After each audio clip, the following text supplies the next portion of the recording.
Hey everyone, I want to share with you the Media Kit examples that you came up with during your homework assignment. Lindsay Wilson found a press kit for the St. Louis Zoo, and she wrote that the purpose of a Media Kit is to get the word out about a specific organization and to make people more aware of what they offer. A successful Media Kit is one that does all those things and draws new people to the organization. The press kit for the St. Louis Zoo looks like this. It's online as a web page. At the very top there's a fact sheet about the zoo, more information, a number of different backgrounders on various topics, some media contacts over here. If we open up the fact sheet, you can take a look at the basic information to provide additional context and detail about the organization. All right, and then we continue on to the next one. Rowdy found a media kit on the Boys and Girls Clubs of America, and he wrote that the types of information that should be included in a media kit are an introduction about the organization, its mission, information, press releases and stories, photos, services that will be offered, background or a fact sheet, and the contact information. So here's the media kit for the Boys and Girls Club of America. At the very top is an email contact person. The next paragraph is a boilerplate copy about the organization. Then key programs lists the areas that the organization wants to highlight. And then Meet Our Experts is a list of staff and administrators who can provide quotes and interviews. Cody Baker provided a media kit for Fearless Records. Fearless Records is representing bands, and in their media kit it shows the bands as they appear on different covers of industry magazines. And Cody wrote that it is helpful for organizations to have a media kit because it offers members of the media a resource for information about that organization and allows them to learn as much as they can about a company before writing a story and conducting an interview. And here's what it looks like for Fearless Records Media Kit. And this is published in Issue, which is a PDF tool that allows you to flip through. And you can see the bands on various magazine covers and how that's been incorporated into the media kit or the press kit for Fearless. Kayla Chernecki submitted a media kit for Ticketfly, and she wrote that journalists and bloggers can get a better idea of how an organization or product works by reviewing the ins and outs of the information that the media kit provides. So we can take a look at what that's like here by looking at the Ticketfly media kit. So we start out with About Us information, some detailed information about using their brand marks, which is their logos and their word marks. Some screenshots that show how the product looks across devices. A 1.5-minute video to help you learn how to use it. And some interesting photos of the organization in the inside of the office of the company, as well as a headshot for the CEO. So a lot of information here, in addition to press inquiries, contact here, and related links over here.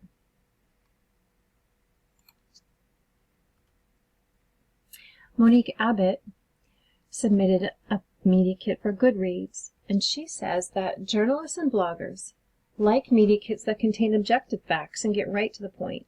If the media kit is solely promotional, it will be skipped over because it does not help to write a story. So here's what the media kit looks like for Goodreads. It's a downloadable PDF, and it looks like this. Mission,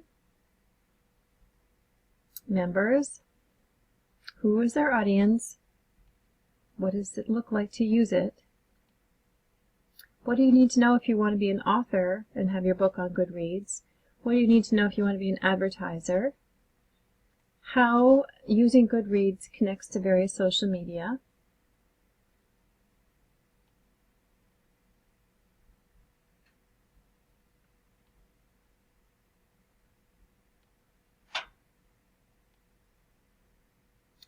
and more functions and targeting and groups and mobile usage, email sponsorships, and so on.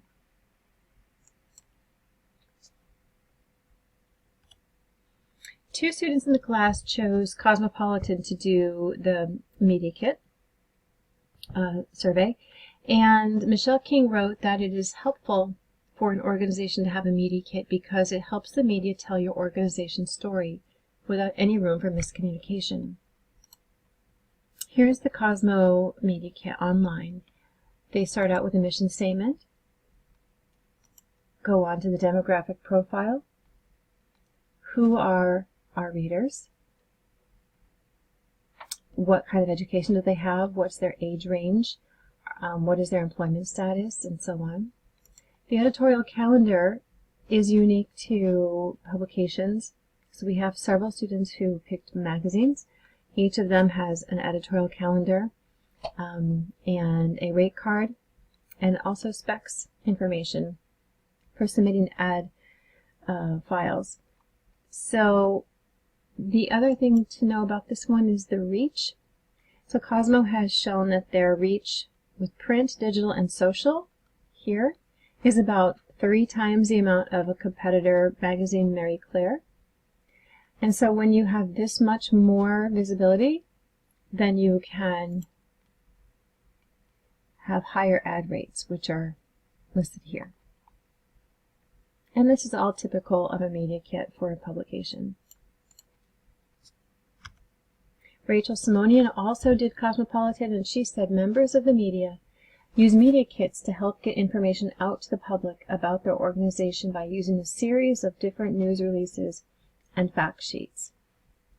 And as I mentioned, publications don't really use the fact sheets and news releases the way some other organizations would, but they do have a mission statement, usually listed right at the beginning, like here on Cosmo. Seth McBride did the Rolling Stone Media Kit, and he wrote that the first and most obvious piece of information that any media kit should include is the story.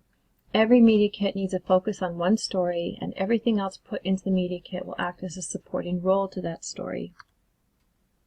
Carolyn Hill also chose Rolling Stone, and she said that keep the information short and sweet, and make sure to get the reader excited. Use professional photography to show samples of your products.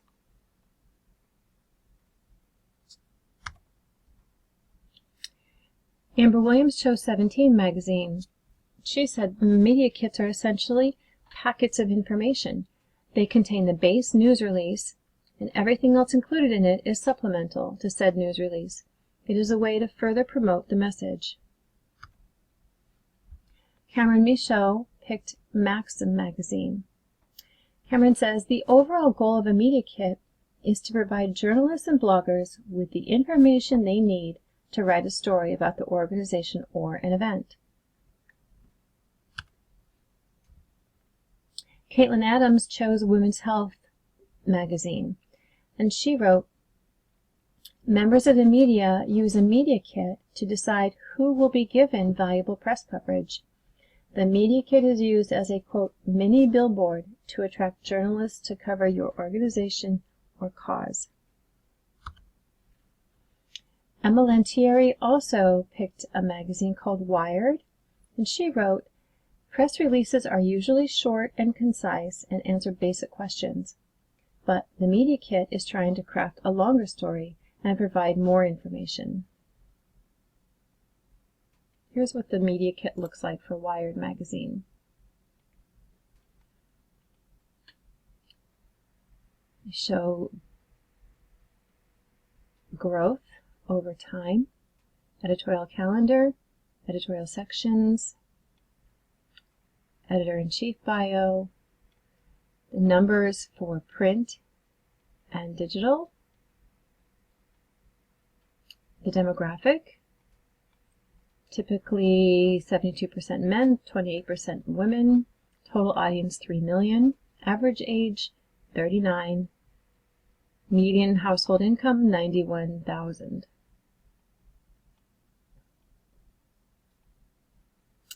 And brand extensions. Enid Cordero also picked a magazine, Time magazine, and she said that a successful media kit has a lot of intriguing photos. It has only new products and details of the product. It will have location and contact information. And lastly, a successful media kit must be on time. Leaving magazines behind for a moment, Nicole DeTurno picked a media kit for H&M fashion, and she wrote that each element of a media kit's content is different, but it is factual, important, subjective and objective, and newsworthy. So H&M is promoting their sustainable fashion and sustainability initiatives. They've partnered with the World Wildlife Foundation, and there's a fact sheet about that. There's information about their sustainable fashion work on their Twitter feed. And under their press room information is a lot of sustainability news.